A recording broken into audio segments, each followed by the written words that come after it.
Hello students, मैं कपिल कुमार शर्मा एक बार फिर आप लोगों के सामने एक नई वीडियो लेकर आया हूं और ये वीडियो कॉमर्स साइड के बच्चों के लिए है। मैंने इससे पहले भी कई वीडियो बनाई हैं जो कॉमर्स के बच्चों के लिए थी और उस वीडियो में मैंने आपको बताया था कि बैंक क्या होते हैं और उनके कस्टमर कौन होते हैं और बैंक और उनके कस्टमर के बीच में क्या रिलेशन होता है। यहाँ ये समझना बहुत आवश्यक है कि बैंक सफल तभी हो पाएगा जब लोगों का उस बैंक में विश्वास हो जाता है। अगर लोगों का विश्वास बैंकिंग सेक्टर से हट गया या किसी विशेष बैंक से हट गया तो वो बैंक निश्चित है कि वो क्या हो जाएगा, असफल हो जाएगा, वो बैंक बंद हो जाएगा, दिवालिया घोषित हो जाएगा। तो बैंक को लोगों के बीच में अपना विश्वास बनाए रखने के लिए, अपनी शाख बनाए रखने के लिए, अपने क्रेडिट स्कोर को बनाए रखने के लिए लगातार कस्टमर के लिए, लगातार लोगों के लिए नई नई योजनाओं को बनाना पड़ता है। तो आज का जो मेरा टॉपिक रहेगा वो बैंक और उनके कस्टमर के बीच ही है, जिसका नाम है बैंकिंग संकट, बैंकिंग क्राइसिस। जैसा हम लोग जानते हैं कि बैंक, कोई भी बैंक जो है, किसी भी बैंक की सफलता के लिए अगर हम ऐसा मानते हैं कि कोई बैंक सफल हो रहा है, ज़्यादा चल रहा है, तो ऐसा मानिए कि लोगों का उस बैंक पर विश्वास ज़्यादा है। यह विश्वास बाज़ार में बैंक के द्वारा अपनी बनाई गई शाख पर, बैंक जो है अपना क्रेडिट स्कोर, क्रेडिबिलिटी बनाता है, अपनी शाख बनाता है, उस बात पर निर्भर करता है। और इसी आधार पर अगर बैंक ने अपना एक बार विश्वास बना लिया तो इसी आधार पर लोग जो है अपने द्वारा बचाए गए पैसों को कहाँ जमा करते हैं, बैंक में जमा करते हैं। और बैंक भी अपने ग्राहकों को एक विश्वास दिलाता है, एक भरोसा देता है कि भाई जब आप लोग मुझसे अपना पैसा मांगेंगे मैं आपको आपका पैसा वापस कर दूंगा।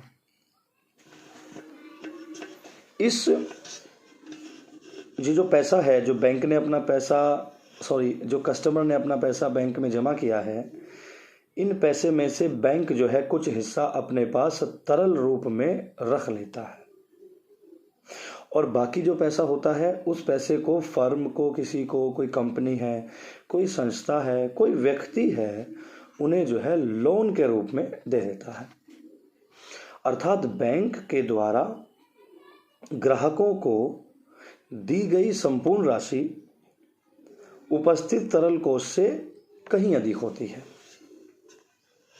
यहाँ ये समझना जरूरी है कि ये तरल मनी क्या है, ऐसे या लिक्विडिटी क्या है। तरल को हम लोग लिक्विडिटी भी कहते हैं। वो पैसा अगर कस्टमर मांगता है तो वो पैसा कैश दिया जाता है कस्टमर को और बाकी जो पैसा है वो यूज़ कर लिया जाता है बैंकों के द्वारा, मतलब कहीं इन्वेस्टमेंट करके या लोगों को लोन के रूप में देकर। क्योंकि अगर बैंक इन्वेस्टमेंट नहीं करेगा, लोगों को लोन नहीं देगा और विशेष कार्यों में अपना पैसा नहीं लगाएगा तो बैंक इनकम कहाँ से करेगा। इस संबंध में बैंक का मत क्या होता है, बैंक क्या सोचता है कि उन्हें कभी भी किसी ग्राहक की जमा राशि का भुगतान एक मुश्त नहीं करना पड़ेगा।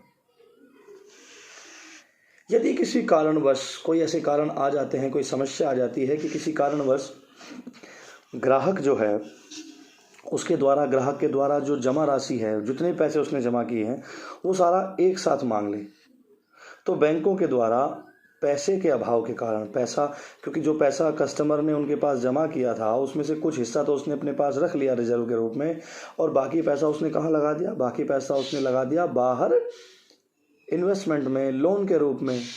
तो बैंक के द्वारा धन के अभाव के कारण धन की कमी हो जाती है, तो उस स्थिति में कस्टमर की जो डिमांड है वो पूरी नहीं हो पाती, जो देश के सामने एक बहुत बड़ा बैंक के संकट के रूप में उभर के आता है। समझिएगा ध्यान से। तो उस स्थिति में अगर लोगों ने अपना पैसा मांगा और बैंक ने वो पैसा नहीं दिया तो लोगों का विश्वास खत्म हो जाता है।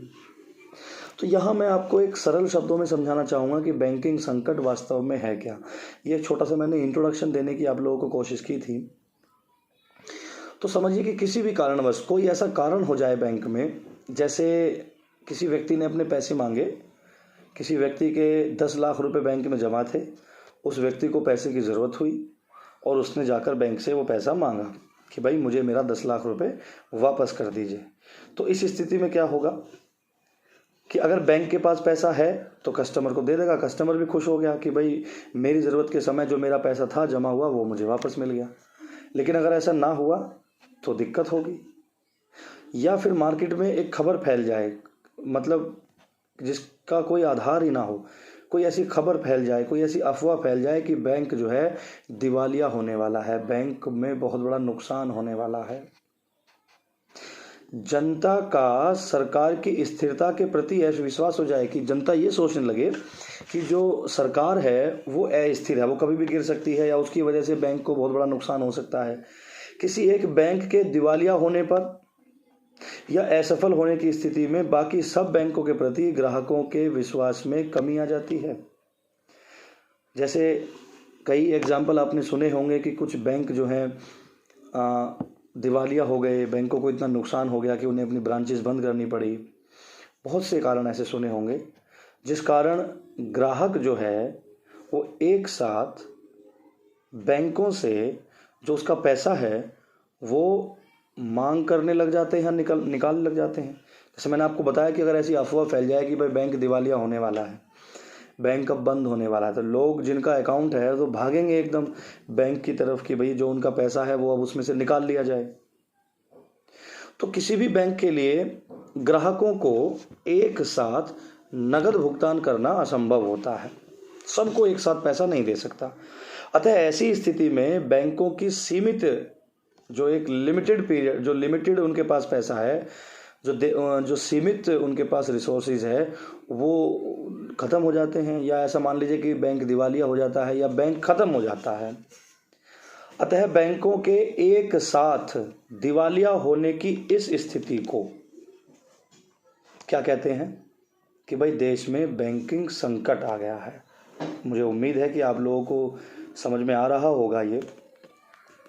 तो एक शॉर्टकट रूप में समझने की कोशिश करते हैं कि भाई बैंक जो है, बैंक में संकट आता क्यों है। और हमारे भारत देश के अगर विषय में बात की जाए तो भारत देश के विषय में अगर सोचने की कोशिश करें तो लगभग 4 बार भारत में जो है बैंकिंग संकट आया है और बड़ा ही भयंकर संकट आया था, जिसमें मैं आपको ईयर बता देता हूँ एग्जैक्टली। तो जो पहला बैंकिंग संकट आया था वो 1913 ईस्वी से लेकर और 1917 ईस्वी तक आया था, पहला। दूसरा, ये नोट कर सकते हैं आप लोग जो मेरे द्वारा बताई गई बातें हैं। दूसरा जो आया था लगभग 1922 से लेकर और लगभग 1936 तक, ये 2 स्टेप में पूरा हुआ था जो दूसरा बैंकिंग संकट था। एक तो 1922 में मान लीजिए 22 से 23 के बीच में मान लीजिए, और एक मान लीजिए 1935 से 36 के आसपास, मतलब ऐसा लगातार नहीं आया था। तो दूसरा जो बैंकिंग संकट था उसमें 2 चरण मान लीजिए। तो पहला चरण 1 साल के लिए मानिए और दूसरा चरण लगभग आप 5 साल के लिए मान के चलिए। और तीसरा जो बैंकिंग संकट आया था वो लगभग 1939 मतलब 1939 से लेकर 1939 से लेकर 1946 तक। मतलब ऐसा नहीं है कि इस टाइम में बैंक नहीं थे, बैंक थे लेकिन लोगों का विश्वास नहीं था बैंकों के ऊपर। और चौथा जो था, जो 4th पीरियड था, वो लगभग 1947 के आसपास जब देश आज़ाद हुआ था, उस समय की कुछ विषय की बातें हैं। तो मैं उम्मीद करता हूं कि बैंकिंग संकट के बारे में आपको कुछ जानकारी प्राप्त हुई होगी हल्की हल्की सी, कि बैंकिंग संकट होता क्या है और बैंकिंग संकट हमारे देश में कब कब आए थे। तो अब मैं अगली वीडियो जो अपनी बनाने की कोशिश करूंगा वो बताऊंगा कि बैंकिंग संकट जो हैं वो ये 4 जो बैंकिंग संकट थे ये क्यों आए थे, क्या क्या कारण थे इन बैंकिंग संकट के आने में।